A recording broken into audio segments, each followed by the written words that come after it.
And then there were 8. With only a quarter of the NFL's teams left in the race to Super Bowl 59, who will help their teams advance this weekend? Check out which players should stand out in each of the 4 divisional round matchups.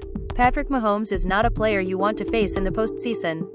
Since becoming the Chiefs' starting QB in 2018, Mahomes has made the playoffs every year and has yet to lose before the AFC Championship game. And Mahomes has already shown he has answers for whatever the Texans might throw at him. Houston has generated a league-high 38.9% pressure rate this season, but Mahomes is surgical in the quick passing game. In a Week 16 win against the Texans, Mahomes completed 17 of 19 quick passes, under 2.5 seconds, for 155 yards and 1 TD. That 83.6% completion percentage on such passes was the highest in the NFL this season, per Next Gen Stats. Houston also opted to play man coverage on a season-high 48.9% of dropbacks against Kansas City. Mahomes responded by throwing for 151 passing yards against man coverage, his most in a game this season. And if DeMeco Ryans' defense does flush Mahomes out of the pocket, good luck. In the last 6 postseasons, Mahomes has thrown for 14 TDs on passes outside the pocket, 9 more than any other QB, while scrambling for 517 yards, 32 first downs and 4 TDs. Mahomes is inevitable, and with an extra week off to study Houston's defensive tendencies, he should ink a positive next chapter in his legendary playoff story. You've heard of Mr. October in baseball? Reggie Jackson, for the MLB illiterate. Well, Patrick Mahomes is Mr. January. In his career, Mahomes has averaged 24.3 fantasy points per game this month, more than any other player ever with at least 7 career January contests. Mahomes also improved over the second half of this season, averaging 20.2 ppg since Week 9, and tagged the Texans for 23.7 points a month ago. He might not have the floor or the ceiling of Lamar Jackson or Josh Allen, but Mr. January comes at a significant DFS discount in comparison, making him valuable for lineups focusing elsewhere. Amon-Ra St. Brown is not talked about enough, but he should be after this weekend. St. Brown's strengths align well with Washington's weaknesses on defense. The Commanders, who generated pressure on only 26.1% of Baker Mayfield's dropbacks in the wildcard round, could plan to bring additional heat against Jared Goff in Detroit.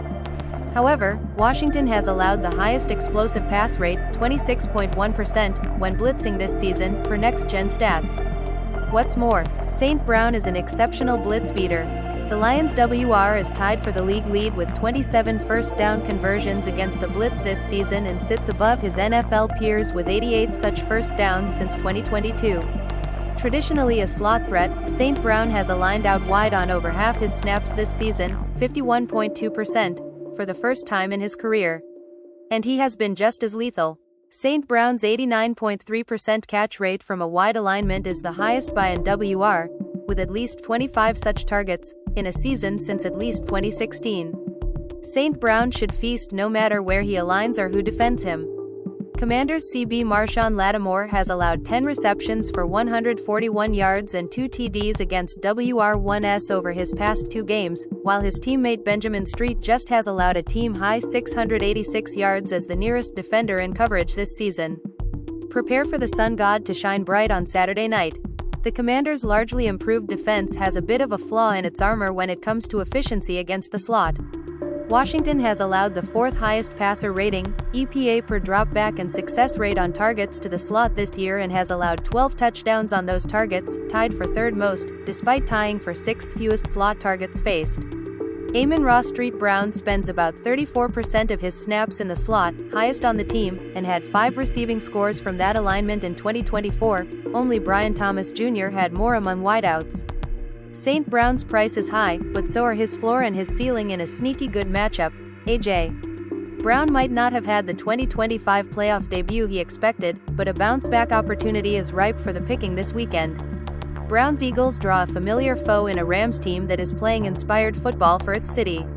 In a Week 12 battle in Los Angeles, Brown snagged 6 of 7 targets for 109 yards and a TD. 4 of those 6 receptions, for 86 yards, came against CB Darius Williams, who lined up against Brown on 78.3% of the WR's routes, per Next Gen Stats. Brown excels against man coverage, generating the 2nd most receiving yards, 505, and most yards per route, 4.2, against it this season. However, the Rams have trended toward a zone-heavy scheme, deploying zone coverage on a season-long average of 73.6% snaps per game. The good news for Brown is he has already proven he can beat Los Angeles' zone, as he went a perfect 3-3 on targets against zone in Week 12. Brown will certainly have his work cut out for him if he hopes to replicate that performance. A.J. Brown is coming off an absolute dud on Wild Card Weekend, 1 catch for 10 yards on 3 targets, where his most memorable moment involved a book on the sideline and not his play on the field. But we've seen squeaky wheel games from AJB already this season, like his back-to-back 20 burgers following the alleged beef with Jalen Hurts last month. Brown also torched the Rams back in Week 12, with 109 yards and a touchdown on a 37% target share, in what remains the last loss by LA's starters. Brown should bounce back in the divisional round and play a crucial part in Philly's chances at winning. No QB matchup is juicier than this Sunday's nightcap, a battle between MVP candidates Lamar Jackson and Josh Allen. And the data shows Jackson will live up to the hype. Jackson threw for 2,989 yards and boasts a 23-3 TD to int ratio against zone coverage this season, while leading the league in passer rating, 119.1, and yards per attempt, 9.5 per next-gen stats. His 119.1 passer rating against zone coverage is the highest by any QB since 2018. Meanwhile, the Bills use zone coverage at the NFL's 8th highest rate, surrendering 17 passing TDs and an average passer rating of 93.8 to opposing QBs. Jackson posted 210 scrimmage yards and 3 TDs in a 25-point Week 4 win over Buffalo. On that night, none of Jackson's 18 pass attempts came via tight window throws, less than 1 yard of separation. Instead, Baltimore's speedy WRs ran free, and Jackson found them on 12 of 13 passes when they were open, 3+ yards of separation. In a potential shootout, Jackson will likely look to push the ball deep, a muscle the Ravens QB has flexed throughout the season. Jackson's 27 TD passes and 57.8% completion rate on downfield passes, 10+ air yards, are both the NFL's highest metrics.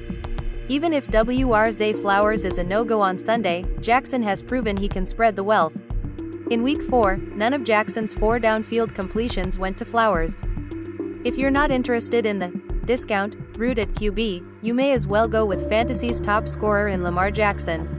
The Ravens QB has averaged a whopping 25.2 fantasy points per game, including his 23 points in the wild card round, and hasn't fallen short of 20 points in any of his last 7 games. Incredibly, Jackson has more games this year with 30+ fantasy points, 4, than he does games with fewer than 23. The MVP duel with Josh Allen and the Bills is billed as an extremely close one with a ton of projected points, and if does indeed turn into a shootout, you can expect the Ravens QB to be leading the charge.